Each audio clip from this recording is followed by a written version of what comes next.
Akal tersebut merupakan regulasi, dapat saya katakan pembelaan atau advokasi. Intinya, jangan menyangkal hati, jadikan hatimu seperti komandan Anda dalam mengambil keputusan apapun dalam hidup.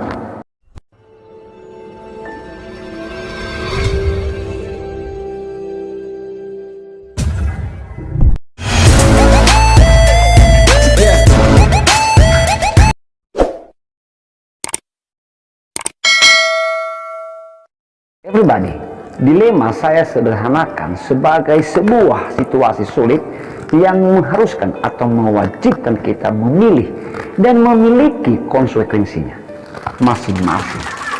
Tentu dilema ini sangat berhubungan di dalam kehidupan kita dan juga menentukan masa depan atau sesuatu hal. Mengambil atau menetapkan pilihan ataupun juga tidak mengambil atau menetapkan pilihan pasti juga ada konsekuensinya.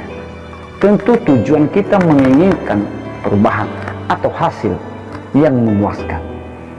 Hidup ini punya teka-teki yang tak ada habisnya.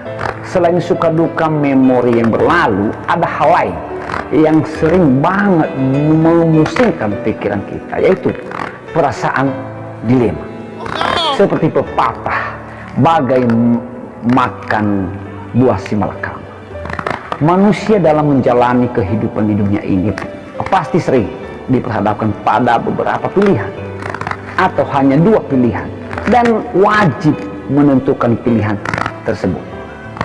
Apapun itu dilema Anda, gunakan analisis dan akal sehat sebelum memutuskan. Pikirkan bagaimana kemungkinan, risiko, dan peluang di masa mendatang. Bukan hanya sifatnya sementara dan tetap ikuti kata hati.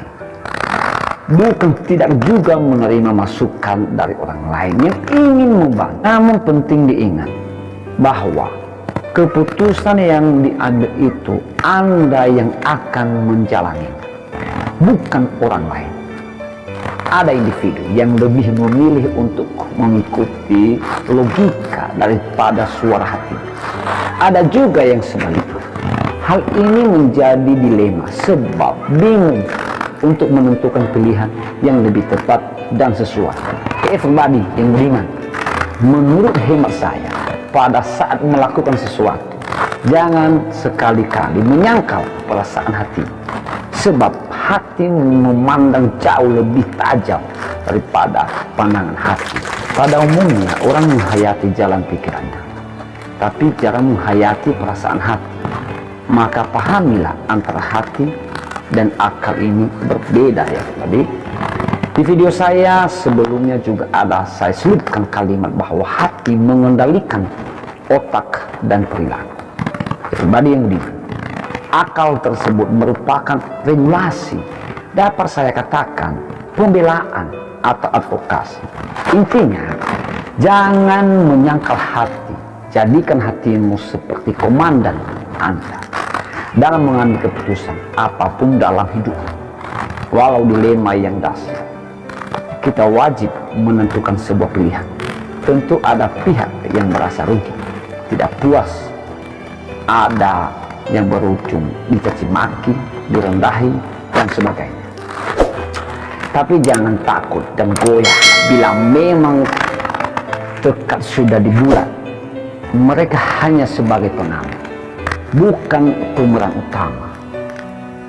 Pertanyaannya, bagaimana bila saya salah pilihan? Anggap semua itu ujian dan tantangan dalam hidupmu. Sebab menetapkan atau tidak menetapkan pilihan selalu ada konsekuensinya. Di awal sudah saya jelaskan. Sekali lagi, jangan menetapkan pilihan hanya berdasarkan logika atau hanya karena Anda membandingkan dengan orang lain. Inilah teknis cerdas, cara analisis dengan akal sehat untuk pribadi yang sedang dilema. 1. Siapkan mental yang kuat dan baik. Sadarlah bahwa tak ada keputusan yang betul-betul bebas dari risiko apapun. apapun keputusan yang Anda buat, baik itu mengikuti suara hati atau logika, selalu memiliki resiko masing-masing. Kedua, pahami suara hati dan logika.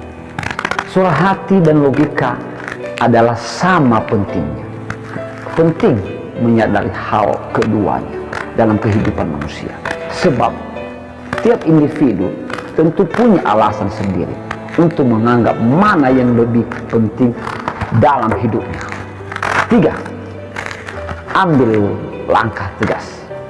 Dilema memang sangat tidak enak dan tidak nyaman. Serasa ada beban psikologis yang besar, olah-olah dalam posisi serba salah. Larut dalam dilema tidak baik. Selain juga Anda susah fokus sebab sering terngiang akan hal tersebut. Keempat, coba ubah pandangan menjadi orang lain. Ketika pilihan Anda sudah semakin menjurus pada satu hal, maka wajib mengevaluasinya kembali. 5. Jangan membuat keputusan ketika Anda sedang sedih, emosi, ditekan orang lain, dan pastikan sudah mengindikasikan nilai plus dan minusnya daripada keputusan Anda. Jangan lupa subscribe.